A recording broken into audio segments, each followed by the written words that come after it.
I would have to say that junior year was probably my most stressful year out of all of the years that I have had, and probably my whole time in school, just because of the fact of how all my classes turned out. I had career ed and U.S. history, which are now I wouldn't say the hardest classes, but the classes in where we had to do the most projects at home, and they would take up so much of your time. But what I would do to manage my time was whenever we had free time in class, or I finished my work before, I would always get to and try to work on the project that we had. Or when I would come here at home, I'd be like, okay, I'm going to dedicate 1 whole hour nonstop on just working on the project. So I would put a timer and I would do it for a whole hour. And then after I was done, I could either take a break on homework and or whatever. And I feel like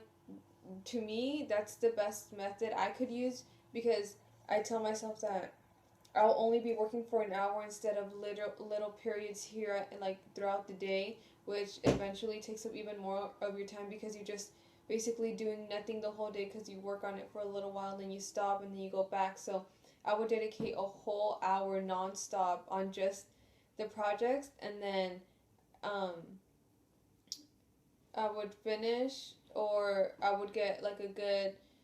I would get a good, a good like amount of it done, so that way if I needed to ask questions the next day or something, I already knew what I had to ask questions about instead of just waiting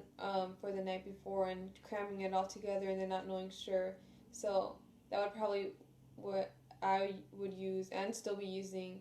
as for me as doing the timer thing.